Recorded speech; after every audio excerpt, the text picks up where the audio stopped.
I slipped from the deck and on the way down I hit my head. Yeah. And then I opened my eyes, and Tim, when I opened my eyes, bro, like, I was floating face down. I was totally aware, like, of what was going on. I was totally conscious and everything. But, like, I couldn't move. Oh, my God. And I knew something was wrong because I just seen my arms, like, when I seen them, they were just hanging. Like, oh, my God. It was like dead weight, you know? Toronto, here we are. Here's my student, Anthony. Come on in, check this out. What's up, man? I mean, thank you for inviting us into your home, like, and sharing your story. Like, what made you want to share your story publicly? Because I knew how hard it was for me, like, to persevere through all the struggles and everything that I was going through. Yeah. And I thought, maybe if I can share with people that I was able to persevere, even that my situation was so hard, it was so difficult, you know? And not even that, like, having everyone around me telling me, you can't, you're not gonna do this, you're not gonna do that. You know, the doctors, everyone telling me that I wasn't going to be able to pull through that. Almost 6 years ago now, just up at the cottage having a good time, you know, like weekend getaway.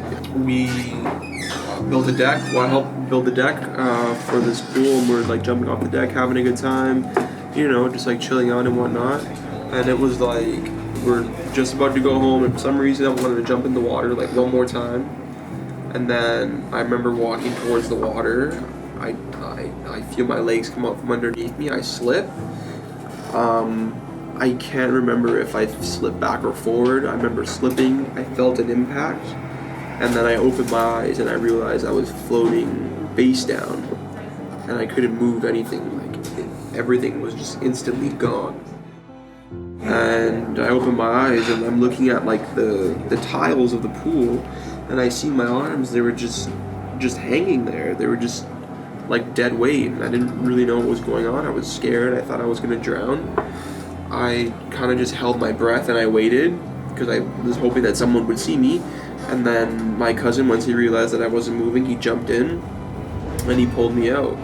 And when he got me out, we pretty much knew immediately that I was paralyzed, because not only could I couldn't move anything, but I couldn't feel like any of the deck like sliding beneath me.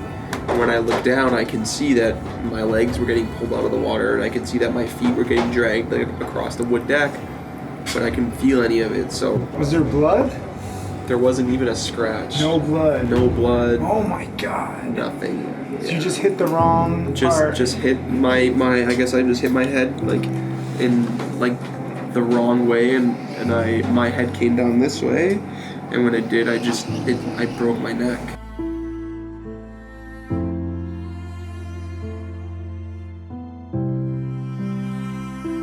After surgeries and all that stuff, my injuries were getting worse because of swelling and stuff like that. I lost the ability to talk. I lost the ability to breathe.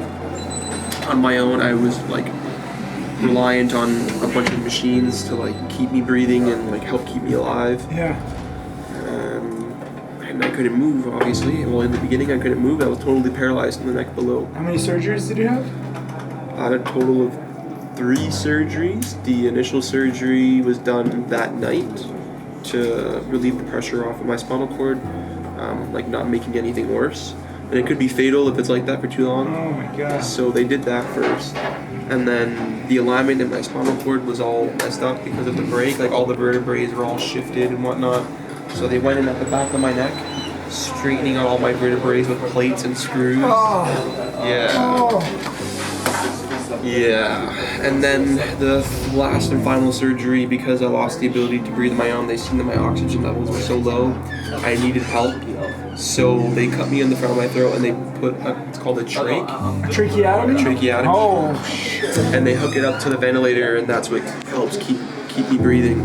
But it took time and therapy, and you gradually got better when the doctors said there was nothing that they could do. The doctors were telling me that I didn't have any chance of recovery, and that there was nothing that they can do from like a medical standpoint to help me anymore. Like there's no more surgery, like there's nothing that they could have done to help me.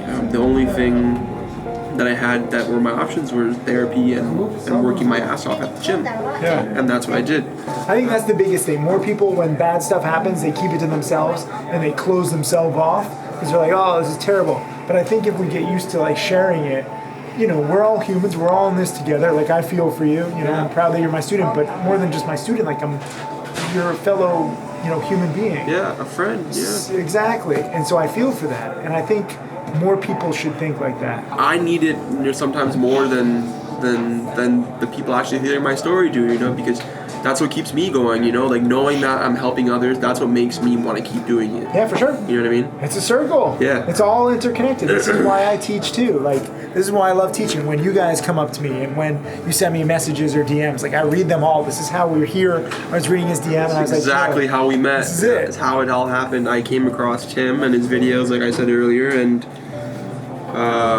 I swiped up and I applied, and I love the videos ever since. It's been life-changing to me, you know, learning about the stock market, learning how to trade, learning Tim's rules and the tactics and the mentality, yeah, the mindset. The mentality. I hope I've been like a little positive influence. You showing have been that a you can huge do anything. positive influence on me for sure. Good. And just having the right mindset with the stock market and the knowledge, you know, the same knowledge that Tim has to be successful, the same knowledge that his top students have to be successful.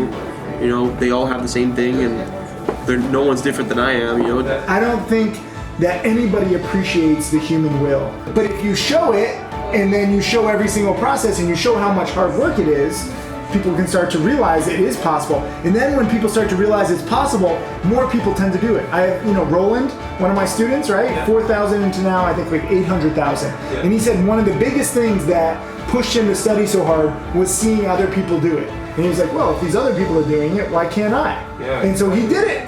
And that's all it takes, like example after example, trade after trade. And you, my friend, are a shining example of what determination can do. After having so much taken away from me, like I'm the happiest that I've ever been in my life ever, you know? And I wouldn't change like everything that I've been through because it's made me the Anthony that I am now. Yeah. You know, like the way that I am, the way I think about things, the people I surround myself with. Yeah. The key is, okay, you know, we're human, bad stuff happens, but how can we now adapt? How can we take the challenge and like, you know, do something with it? And that's what I love about your story. If something happens to you beyond your control, you know, like happened to me, you know, don't get discouraged. You can still persevere like I did, you know, you can still lead a very happy and successful life like I'm trying to do, and like how Tim is teaching me to do and teaching a lot of us to do. Hang around people that you want to be like, you know what I mean? If you hang around negativity, it's going to bring you down. Eventually you're going to be negative.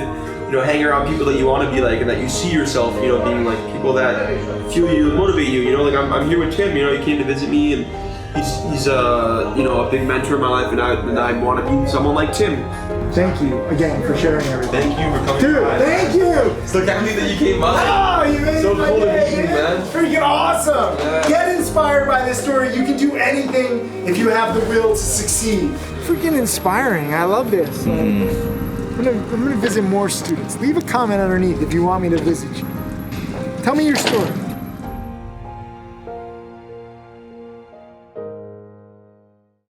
Hey, Tim Sykes, millionaire mentor and trader. Thank you for watching my videos. I hope that they help you. I want to share everything that I've learned over the years. You can check out more videos right over there, and also click subscribe so that you can watch all of these videos, get that knowledge, and become my next millionaire student.